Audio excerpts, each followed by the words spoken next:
지난 주일 오후 예배 후에 제 아내가 우리 교회 허집사님 딸이 제 아내한테 그랬대요. 자기가 지난주에 TV 드라마를 보면서 감명받아서 눈물 흘렸다고, 사모님도 보시라고 그래가지고 제 아내하고 둘이 일주일 동안 매일 드라마를 2편씩 8화까지 봤는데, 그 마지막 8, 7, 8화를 둘이 저녁에 보면서 아주 재밌게 행복하게 봤어요.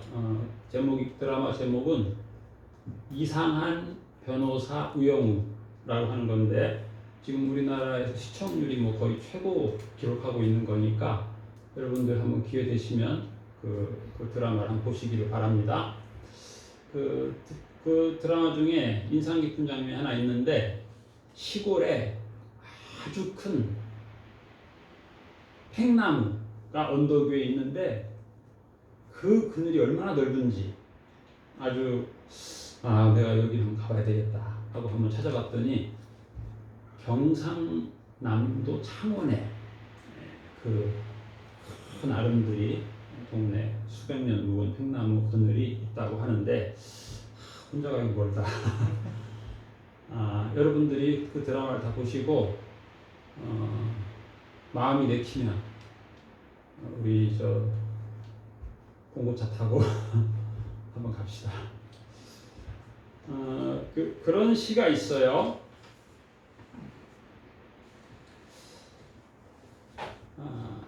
자세히 보아야 예쁘다. 오래 보아야 사랑스럽다. 너도 그렇다.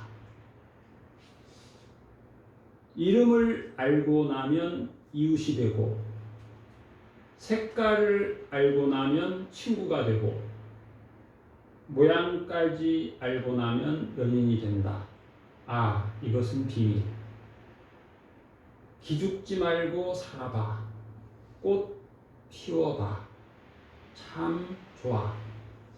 이거는 이제 시 제목이 풀꽃이라고 하는 그 시인데, 이 두 드라마와 좀 이렇게 오버랩이 되는 것 같아요. 이 이상한 변호사 우영우라고 하는 드라마 주인공은 자폐,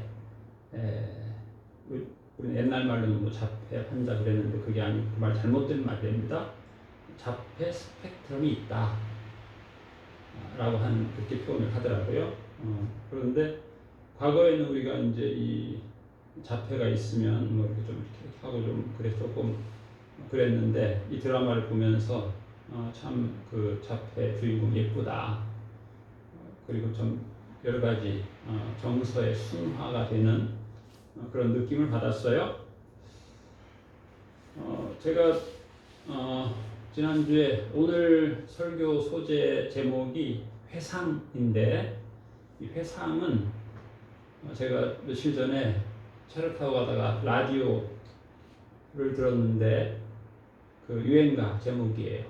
유행가 제목인데, 그 제목을 들으면서 이제 오늘 설교 제목으로 차용이 됐는데, 가사가 이제 이 노래는 옛날에 그 산울림 김창완이라고 하는 가수가 부른 노래인데, 이분이 노래를 잘하는 분인데 다른 가수가 이 노래를 불렀어요. 제가 몇 년 전에 그 안치환이라고 하는 가수가 이 노래 부르는 걸 들었는데 아주 감명 깊었어요. 참 어떻게 저렇게 노래를 감명 깊게 김창완 씨보다 잘할까. 가사는 그런 내용이에요. 이제 남녀가 뜨겁게 사랑을 했는데 남자가 성이 안 차서 남자를 버리고 떠난 거예요. 그 아픔을 노래한 건데, 김창완 씨는 그냥 보통 노래했고 이 가수는 아주 절절하게 노래를 했어요. 가사가 뭐냐면, 내가 사랑하는 연인이 떠나니까 가슴이 아픈 거예요. 그런데 결론은 뭐냐면, 내가 밉다, 내가. 처음에는 그녀가 밉죠. 내가 사랑했는데 그녀가 눈이 높아가지고 나를 버리고 갔으니까 그녀가 미웠는데, 지나고 보니까 내가 미운 거예요. 그런 참 가슴이 아픈 그런 가사예요. 그런데 이제 그게 이제 제목이 회상이니까 제가 이제 성경의 그런 회상에 대한 것을 한번 생각해 봤어요. 대표적으로 창세기의 회상 하면은 이제 요셉의 회상이 있어요. 요셉이 창세기 50장에 보면 요셉이 죽기 전에 그런 말을 해요.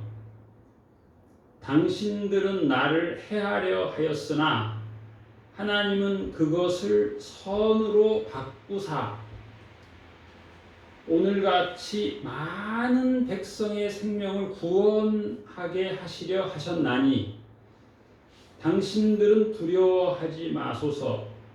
내가 당신들과 당신의 자녀를 기르리이다 하고 그들을 반복한 말로 위로하였더라.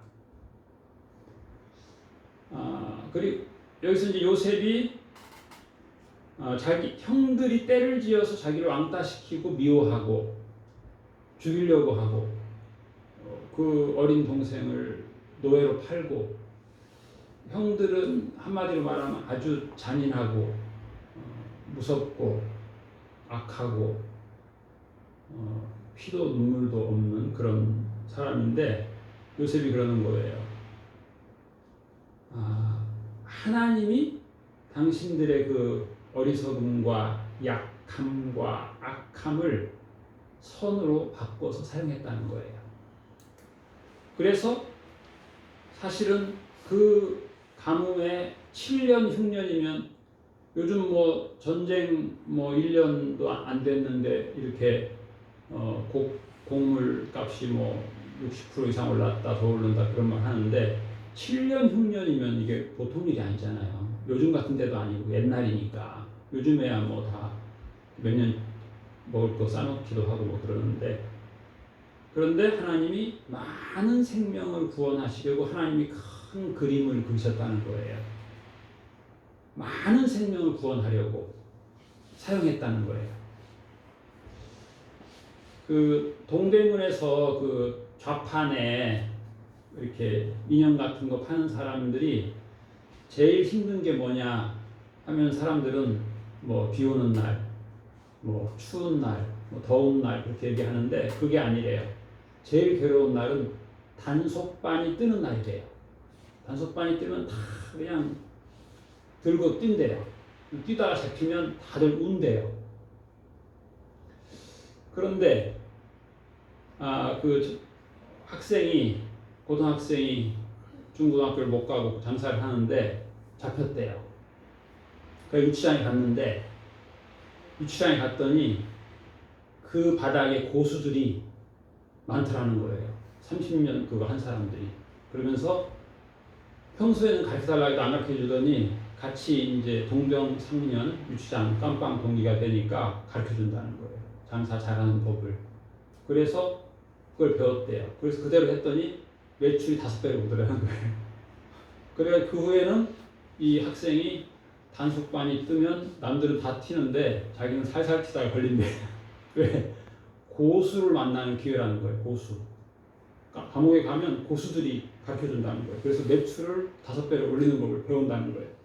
이 학생이 누구냐면 우리들 제약이라고 하는 그 창업주인데 그야말로 참 배운 게 없는 분인데 우리들 제약에서 코로나 키트를 만들어 가지고 지금 굉장히 중견 제약 회사가 됐다는 크리스찬이에요.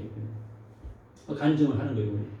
그래서 그 차에 그걸 느꼈다는 거예요. 성경에 요셉이 왜 감옥에 갔냐? 고수들을 하나님이 만나게 하시려고. 고수들을 만나려면 감옥을 가야 된다. 그래서 우리 생각에는 안 좋은 것들이 많잖아요. 그런데 지나고 보면 그게 이제 하나님이 고수를 만나게 하시려고 그랬다는 거죠. 요셉도 그 얘기 하는 거예요. 하나님이 자기를 감옥이 그 당시에는 정치범들, 주로 궁궐에서 왕의 와인 담당자, 뭐 이런 사람들, 혹은 주방장이 옛날에는 중요하잖아요. 이 사약, 독약이 많으니까. 그래서 하나님이 큰 역사를 이루기 위해서 나에게 작은 개인의 큰 불행인데 요셉이 생각할 때 하나님의 큰 계획을 위해서 자기에게 그러한 어려움이 필요했다는 거예요. 그러므로 당신들은 걱정하지 마세요. 그러는 거예요. 걱정하지 마세요. 근심하지 마세요. 내가 당신들의 자녀를 책임지고 다 기르겠습니다. 이게 보통 일이 아니잖아요. 12명의 요즘에야 뭐 2~3명 낳지만 옛날에는 다 12씩 낳았는데 그 12명이 12씩 낳았으면 몇 명만 적어도 100명인데 100명의 자녀를 제가 다 책임지고 교육시키겠습니다. 이게 누가 할 수 있는 얘기 아니잖아요. 그렇죠? 요즘 같은 경우 재벌도 그런 얘기 안 하잖아요. 100명 내가 책임지고 기르겠다. 안 하잖아요. 요셉, 하나님이 요셉한테 특별한 은혜를 주신 거죠. 그리고 이제 창세기 50장 이제 창세기 마지막 장이잖아요. 또 요셉이 죽기 전에 그런 얘기를 해요. 나는 죽을 것이나 하나님이 당신들을 돌보시고 당신들을 이 땅에서 인도하여 내사 아브라함과 이삭과 야곱에게 맹세하신 땅에 이르게 하시리라 하고 요셉이 또 이스라엘 자손에게 맹세시켜 이르기를 하나님이 반드시 당신들을 돌보시리니 당신들은 여기서 떠날 때 나의 해골을 메고 올라가세요. 요셉의 유언이에요. 요셉의 인생 회상인데 마지막 한 얘기는 나의 해골을 메고 출애굽을 하세요. 그 얘기예요. 이것도 제가 젊었을 때는 좀 이상하더라고. 뭐 할 말이 그렇게 없나. 해골 메고 가라. 마지막 말이 그 말. 마지막 말이 내 해골을 메고 가라. 그리고 나서 이제 수백 년 세월이 흘렀어요. 그게 이제 출애굽기 11장 8절. 제가 이제 모세의 이제 그걸 생각하는 거예요. 첫 번째는 요셉의 인생 회고예요. 두 번째는 이제 모세의 인생 회고입니다. 이제 물론 이제 이 장면이 요셉의 인생이 끝난 건 아니에요. 요셉이 80세 때인데 모세가 80세 때 자기의 지나온 인생을 이제 기록한 건데 그 중에 기억나는 장면이 기록된 거예요. 출애굽기 11장 8절은 무슨 내용이냐면 출애굽하기 전날 저녁이에요. 뭐 우리가 보기에는 별로 중요하지 않은 것 같지만 당시에는 굉장히 중요한 거예요. 왜냐하면 450년 동안의 이집트 생활을 끝내고 이제 가나안으로 가는 그 출발점이니까 중요해요. 그런데 하나님이 제가 8절 읽어볼게요. 왕의 이 모든 신하가 내게 내려와 내게 절하며 이르기를 너와 너를 따르는 온 백성은 나가라 한 후에야 내가 나아가리라 하고 심히 노하여 바로에게서 나오니라. 이 말은 심히 노했다. 모세가 아주 열받은 거예요. 모세가 아주 요즘 말로 뚜껑 열린 거예요. 그런데 이게 하나님의 계획이에요. 하나님이 뭐라고 했냐면 자 보세요. 9절에 보면 이렇게 되어 있어요. 9절에 여호와께서 모세에게 이르시기를 바로가 너희의 말을 듣지 아니하리라. 지금 이게 10번째 재앙이에요. 하나님이 모세한테 하는 말이 첫 번째 재앙부터 계속해서 하는 말이 뭐냐면 너 이렇게 말해라. 그러면 파라오가 안 들을 거다. 그걸 10번 한 거예요. 어떻게 보면 마지막에 10번째 그 말 하는 거예요. 하나님이 뭐라고 그랬냐면 여호와께서 모세에게 이르시기를 파라오가 너희의 말을 듣지 아니하리라. 마지막인데도. 그런데 그 다음 말이 중요해요. 하나님이 뭐라고 했냐면 파라오가 너희의 말을 듣지 아니하리라. 근데 사실 이 모세가 한 멘트는 하나님이 시킨 멘트예요. 하나님이 준 거예요. 모세 입에다가 이렇게 말해라. 그러면 들어야죠. 아니에요. 근데 하나님이 뭐라고 했냐면 너 이렇게 말해라. 안 들을 거다. 계속 그러시는 거예요. 하나님이. 우리 인간적으로 보면 아니 하나님이 내가 말을 하면 내 말이 먹힐 말을 주셔야지 왜 안 먹힐 말을 계속해서 주시냐고. 그런데 여기 중요한 말이 뭐냐면 파라오가 너희의 말을 듣지 아니하리라. 그러므로 내가 애굽 땅에서 나의 기적을 더하리라. 이게 중요한 거예요. 하나님이 나한테 시켜서 내가 말을 했는데 이 말이 안 먹혀요. 그러므로 하나님의 기적이 플러스가 돼요. 여러분, 우리 인생에도 중요합니다. 우리 인생에도 그런 때가 많이 있을 수 있어요. 내 뜻대로 안 되는 경우가 있어요. 그런데 내 말대로 내 계획대로 안 되는 순간, 그게 뭐냐면 하나님의 기적이 플러스 될 여건 조성이에요. 10절, 모세와 아론이 이 모든 기적을 바로 앞에서 행하였으나, 이것도 참 이상해요. 아니, 하나님이 준 말, 하나님이 주신 기적을 다 했어요. 그랬더니 여호와께서 바로의 마음을 완악하게 하셨으므로. 자, 하나님 참 이상한 분이에요. 아니, 하나님이 주신 대로 했으면 하나님이 저 사람의 마음을 부드럽게 해야 되는데 정반대예요. 하나님이 너 이렇게 말해라 해놓고 가서는 또 뒤에 가서는 너 모세 말 듣지 마 이렇게 한 거예요. 여호와께서 바로의 마음을 완악하게 하셨으므로 그가 이스라엘 자손을 그 나라에서 보내지 아니하였더라. 이 결론이에요. 좀 이상하죠? 네. 하나님의 지금 계획대로 가는데 하나님이 시킨 대로 했는데 하나도 안 되는 거예요.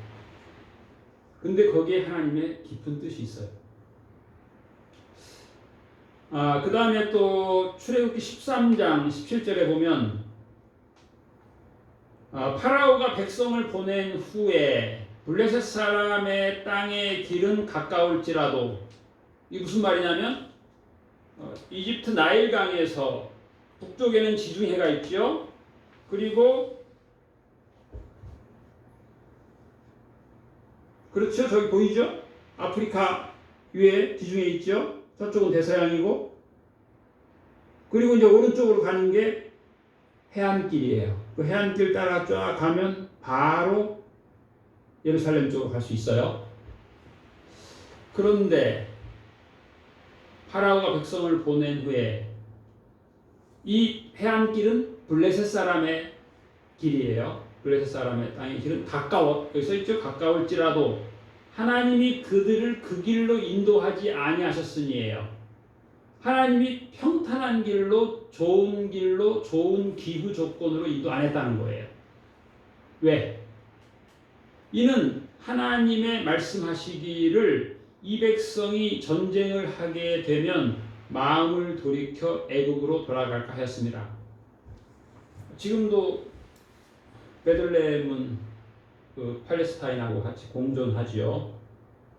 그래가지고 미국에서 이제 한국 교포들이 그 예루살렘 여행을 가가지고 예루살렘에서 렌트카를 하면 그 팔레스타인 렌트카 색깔하고 또 이스라엘 렌트카 색깔이 다르대요. 그래서 그걸 타고 가면 애들이 달걀 던지고 돌 던지고 그런대요.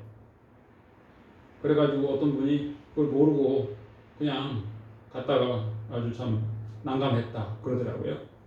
전쟁이 있다는, 하나님이 좋은 길, 평탄한 길로 가면 전쟁으로 절망하게 된다는 거예요. 그래서 해변길 좋잖아요. 해변길. 또 해변의 바람 좋잖아요. 거기로 인도 안 하셨다는 거예요. 하나님. 사막길로, 더운 길로. 인간 편에서는 불편하죠. 그런데 모든 걸 아시는 하나님께서는 이 좋은 길, 전쟁 나면 다 죽는 길이에요. 그렇죠? 해안길. 해안길로 가다가 산에서 화살을 벌떼같이 쏘면 곤란해지는 거죠. 그 다음에 바로 뒤에 무슨 내용이 나오냐면 19절에 보면 자 읽을게요. 18절. 그러므로 하나님이 홍해의 광야길로 돌려 백성을 인도하심에 이스라엘 자손이 애굽 땅에서 대열을 지어 나올 때에 모세가 요셉의 해골을 가졌으니 이는 요셉이 이스라엘 자손으로 단단히 맹세하게 하여 이르기를 하나님이 반드시 너희를 찾아오시리니 너희는 내 유고를 여기서 가지고 나가라 했습니다. 400년 전 할아버지가 한 얘기를 모세가 아주 또렷하게 기억하는 거예요.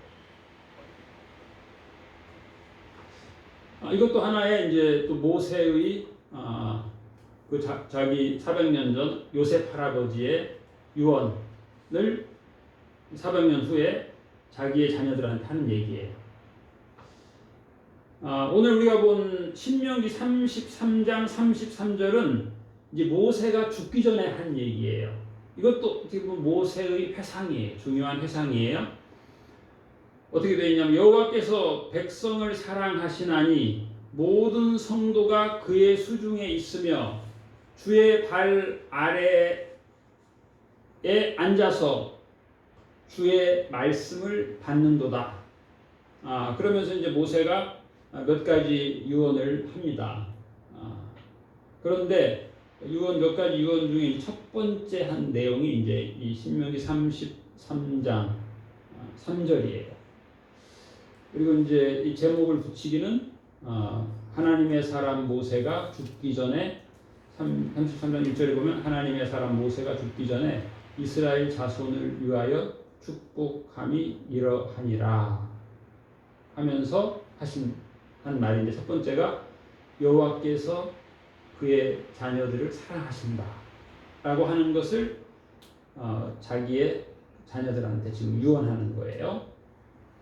중요한 게 뭐냐면 하나님께서 하나님의 자녀 백성을 사랑하신다, 그 얘기를 지금 유언으로 하는 거예요. 그 다음에 모든 성도가 그의 수중에 있으며 그랬어요. 우리가 하나님의 손에 있다라고 하는 거예요. 하나님의 손. 모세가 그런 말 많이 쓰죠. 하나님의 손. 또 하나님이 그랬죠. 모세한테 너의 손을 펴라. 너의 손을 내밀어라.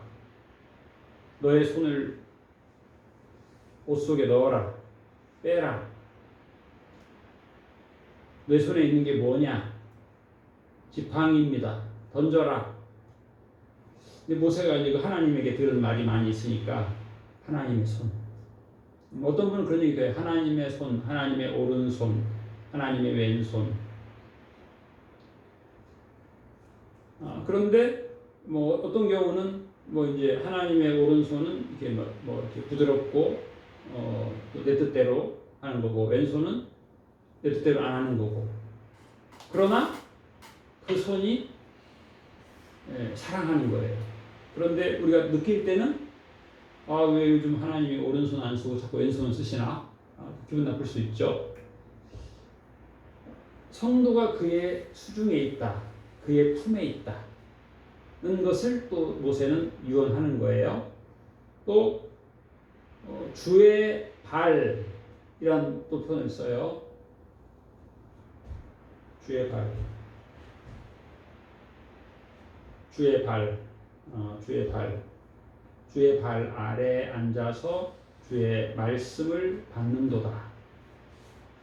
이 모세의 유언입니다. 우리의 유언은 무엇일까요? 우리의 유언, 우리의 인생 회상, 우리의 인생 회고. 제가 며칠 전에 그런 책을 봤어요. 제가 40년 전에 봤던 책인데, 책 제목이 살며 사랑하며 배우며 라고 하는 책이에요. 아주 그 당시에 우리나라에서 가장 많이 팔렸을 뿐만 아니라 전 세계에서 가장 많이 팔린 책이에요. 그 책 내용 보니까 그런 내용이 있더라고요.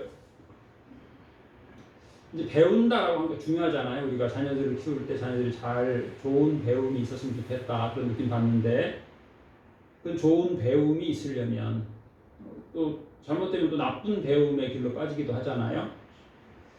사랑을 느껴야 된다는 거, 사랑을 느껴야 된다.